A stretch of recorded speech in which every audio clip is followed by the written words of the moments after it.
الحمد لله رب العالمين والصلاة والسلام على رسوله الأمين أما بعد.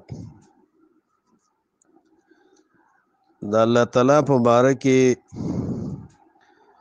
د معیت ذکر په قرآن او حدیث کې راغلی دی. مصلا د پاره کم معیت دی؟ آیا معیت علمی دی که معیت ذاتی دی؟ نو معیت معنی دا چې الله تعالی د مخلوق سره دی په اعتبار د علم سره او که په اعتبار د ذات سره. نو په اعتبار د علم سره چې دی دا د اهل سنت والجماعت او د سلف و عقیده د ټولو بلا خلاف. او کم خلق چې معیت ذاتی وي چې الله تعالی په د مخلوق سره ذاتن یو ځای دی او الله نعوذ بالله اختلاط کړي د خلکو سره د هغې په کورونو کې د هغې په لارو کې د هغې په هر ځای کې د خلکو سره دی، نو دا قول هیڅ یو عاقل نه وي، بلکې دا قول د حلولیو صوفیو گمراه صوفیانو او د اتحادیو قول لی او د جهمیو قول لی. معیت په باره کې اجماع دا ابن عبدالبر وغیره دا اجماع نقل کړی ده چې اجمع السلفو سلفو په دې باندې اجماع کړی ده چې مراد اجمع العلماء على ان المراد بقوله وهو معكم په سورة حدید کې چې راځي او سورة توبه کې راځي ولا تحزن ان الله معنا، په دې د تمام اهل سنت والجماعت اجماع دا یعنی بعلمه الله تعالی زمونږ سره دی په اعتبار د علم سره، وهو معکم الله ستاسو سره دی په اعتبار د علم سره. د دې معنی داسې نه چې ولا تحزن ان الله معنا چې نبی علیه الصلاۃ والسلام سره الله نعوذ بالله بالذات په غار کې ابو بکر صدیق او الله دواړو سره په غار کې، یا ولیس معنا فی بیوتنا الله زمونږ سره په کورونو کې نه دی چې ګینه بس د کورونو کې بالذات موجود دی. نعوذ بالله دا عقیده چې دا د گمراه صوفیه او عقیده ده. الله د ذات په لحاظ سره د عرش د پاسه دی. الرحمن علی العرش استوى، رحمان ذات د عرش د پاسه مستوی دی څنګه چې داغه د شان لایقه سره مناسب دی. وهو القاهر فوق عباده، الله زورور دی او د بندګانو د پاسه دی، د اسمانونو د پاسه دی، د عرش د پاسه دی. او دا څه تعویل نه دی بلکې دا بیان د هغه حقیقت ته چې الله تعالی په خپل کتاب کې بیان کړی دی. د معیت ذکر چې الله رب العزت په خپل کتاب کې کوي نو مخکې وروستو ټول ته الله پاک د علم ذکر کوي. لکه سورة مجادله وم آیات کې الله فرمای الم تر ان الله يعلم ما في السماوات وما في الأرض ما يكون من نجوى ثلاثة إلا هو رابعهم ولا خمسة إلا هو سادسهم ولا أدنى من ذلك ولا أكثر إلا هو معهم أينما كانوا ثم ينبئهم بما عملوا يوم القيامة إن الله بكل شيء عليم. ګور دې آیت شروع ابتدا او اختتام دواړه په علم سره شوي دي. الله تعالی آیت نه ګوري چې الله پويږي عالم دی په هغه څه باندې چې په اسمانونو ځمکو کې دي، او الله پاک د علم داسې دی د مخلوق سره په اعتبار د علم سره الله داسې دی چې یو جرګه د دریو کسانو وینه الله وسره سلورمي، او نه وی یو جرګه د 5 کسانو مگر الله وسره شپږمي، او نه کم د دین او نه زیات د دین الا هو معهم اينما كانوا، الله وسروي کم ځای کې چې وی دي خو په اعتبار د علم سره. ځکه ثم ينبئهم بما عملوا يوم القيامه ان الله بكل شيء عليم. د آیات سیاق او سباق دواړه چې سړی وګوري نو دا غینه دا واضح معلومیږي چې د الله معیت د مخلوق سره دا معیت ذاتی نه دی بلکې دا معیت علمی دی. او صرف علمی نه، معیت علمی اختصار په علم باندې تقاضا نه کوي بلکې دا معیت تقاضا د احاطې د الله کوي په مخلوق باندې، په اعتبار د سمع سره، په اعتبار د لیدو سره، په اعتبار د قدرت سره، په اعتبار د تدبیر سره، او دغه حساب نور معانی د ربوبیت چې د الله دي، په دې ټولو اعتباراتو سره الله د مخلوق سره دی، په اعتبار د علم سره، په اعتبار د اوریدو سره، په اعتبار د لیدو سره. سمیع دی لكل شیء، بصیر دی بكل شیء، قدیر دی بكل شیء، تدبیر کوي په دې اعتبار سره. دې باره کې بهترین کتاب دی دا شیخ علامه ابن عثیمین سیب کتاب دی القواعد المثلی. دا هر چاله، هر طالب علم لا او هر چاله دا قتل پکار دی چې د عقیدې د مسلې نه خبر شي. د دیوبندیانو، ظالمانو، ماتوریدیو، د معتزله او عقیدې خلکو کې خوري کړي دي. علم کلام والا د علم کلام درسونه کوي خلکو ته، هغه غلط عقیدې د الله په باره کې او خاص کر د الله د اسماء د صفاتو په باره کې گمراه کن عقیدې خلکو ته خي. شرح عقاید د تفتازانی چې هغې کې ټولې عقیدې د معتزله دي، د حلول او د اعتزال عقیدې دي، پکې د کتاب او د سنت نه خلاف عقیدې دي، د سلف او د امت نه خلاف عقیدې دي. دا خی خلکو ته،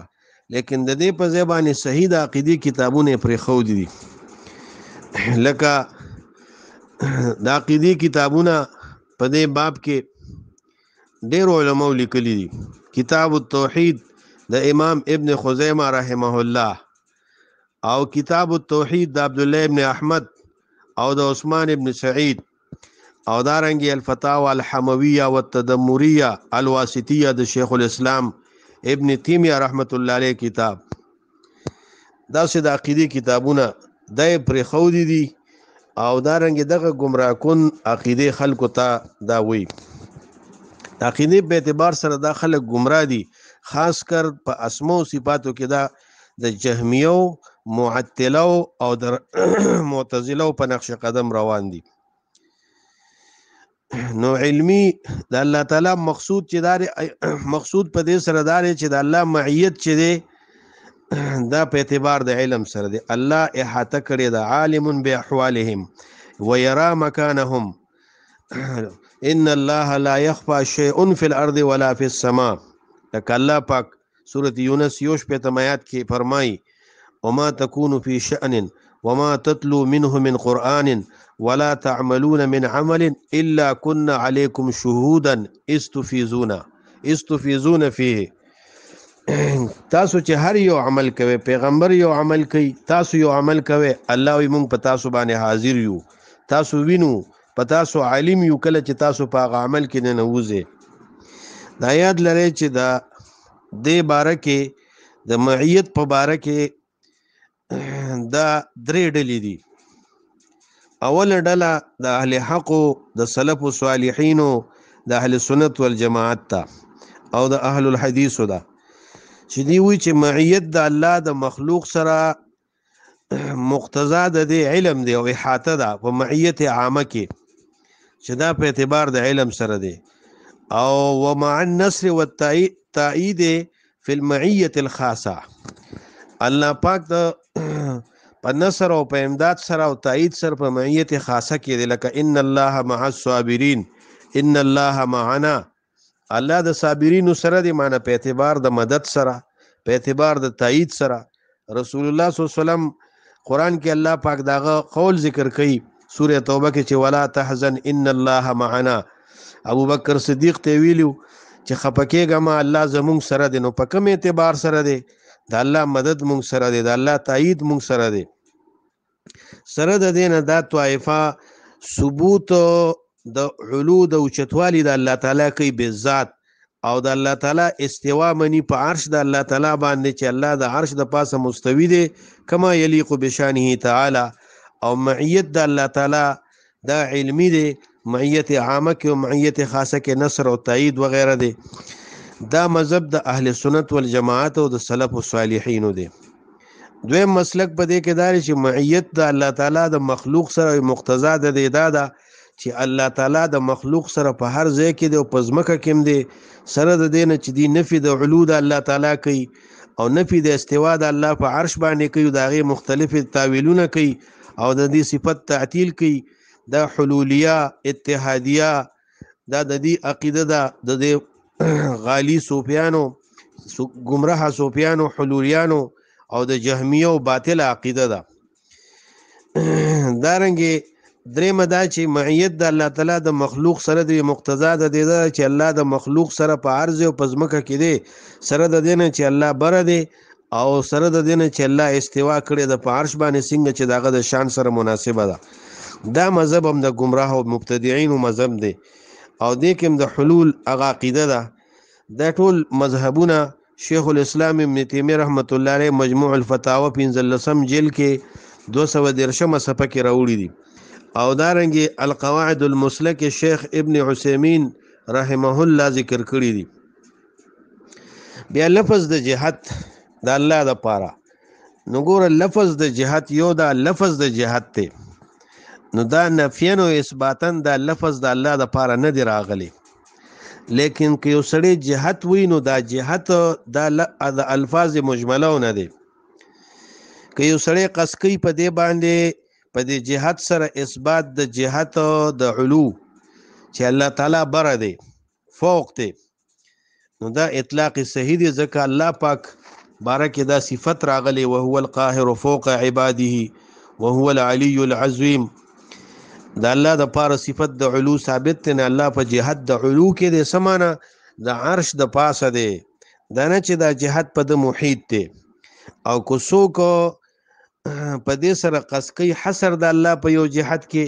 په دې حیثیت سره چې د جهاد په الله باندې احاطه کړی دا او الله باندې مخلوقات احاطه کړی دا نو دا اطلاق باطل اطلاق ته دا په دې معنا سره جهاد دا د گمراه خلکو صفت چې الله د پاره ثابتې شیخ الاسلام ابن تیمیه رحمت الله علیه مجموع الفتاوی دریم جل او 200 صفحه کې دا وی یقال لمن نفل جهته شیخ الاسلام وی لیکيږي هغه چاته چې څوک نفي د جهاد د الله کوي اتريد بالجهه انها شيء موجود مخلوق فالله ليس داخلا في المخلوقات کته په جهاد سره دا مراد اخلي چې دا یو شی موجود مخلوق ته او الله تعالی په دې مخلوقاتو کې داخل لې نو دا معنی غلطه ده دا باطل ده او کتب اراده لري په جهاد سره ماورا العالم عالم چې الله د عالم نه اخوا دی او مباین دی د الله نه نو فلا ريب ان الله فوق العالم مباين للمخلوقات شک نشته په دې کې چې الله تعالی د عالم د پاسه دی د عرش د پاسه دی او د مخلوقاتو نه جدا دي باین دي اتريد بذلك ان الله فوق العالم او تريد به ان الله داخل في شيء من المخلوقات فان اردت الاول فهو حق وان اردت الثاني فهو باطل کته د جهاد نه دا مراد اخلي چې الله تعالی په جهاد د فوق کې د عالم د پاسه دي او جهاد په الله باندې احاطه نه کړي الله دا غینا اخوا دی باین دی د مخلوقاتونه نو دا حق معنی ده او کته په دې باندې دا اراده کوي چې الله تعالی داخل په یو شي کې د مخلوقاتونه نو دا باطل معنی ده نو لہذا دې باره کې د صحیح عقیده ته د اهل سنت والجماعت رجوع کول پکار دي او د هر قسم باطل عقایدونه ځان ساتل پکار دي بعضی خلک په نیکانو خلکو باندې الزامات شروع کی لکه شیخ الاسلام ابن تیمیه رحمت الله علیه باندې بعض ظالمان چې دي هغه افتراءات شروع کوي چې دا د مجسم او د مشبه د ټولو نه دا علما بری دي او دا دی پسې افتراء ده او دروغ ور پسې ویل شوی دي بلکې شیخ الاسلام خو صفات دینا انکار کوي نفي د تشبیه وي نفي د تجسیم کوي د الله په باره کې او دارنګه بلکې د شیخ الاسلام ابن تیمیه په باره کې په خپل مولا علی قاری رحمه الله فمرقات شرح مشکات کې هغه د لیکلي دي چې دا شیخ الاسلام ابن تیمیه او ابن قیم د اهل سنت والجماعت ندي او د اولیاء د دې امت ندي، د دې امت د دې اولیاء ندي، او بلکې شیخ الاسلام دا وی من شبه الله بخلقه فقد كفر، دا قول نقل کی مجموع الفتاوى 15 جلد کې. ومن جحد ما وصف الله به نفسه فقد كفر وليس ما وصف الله نفسه ورسوله تشبيها. وی الله تعالی چې الله مشابه کو د مخلوق سره نو دی په دې کافر کیږي، او چې د الله د صفاتو انکار کو دی کافر دی، او نه دی هغه چې الله او رسول ځان د چې الله ځان د پاره کم صفات ذکر کړي یا رسول ذکر کړي په دې کې تشبیه نشته. دا تشبیه او مشبهه په خپل ذهن کې پیدا کوي، او دا هر معطل چې دی دا مشبه دی، کاغه ماتوریدی دی او کاغه جهمی دی او کاغه معتزلی دی، دی چې د الله د صفاتو تعویل کوي او تعطیل کوي نه اول دی مشبه جوړیږي. نو لہذا صحیح مسلک ته پدې کې رجوع پکار ده. نو مرقات کې مولا علی قاری اتم جل اتصل وخ صفه کې د ابن تیمیه او ابن قیم په شان کې وی چې وانهما کان من اهل السنه والجماعه بل من ومن اولیاء هذه الامه، چې دا دواړه د اهل سنت والجماعت نو د امت د اولیاء نه دي، د الله تعالی ولیان دي دا دواړه. دا خو دې باطل پرستو خلکو هر زمانہ کې حق پرست بدنام کړی دي او پاغي باندې بدنامي لګولې دي.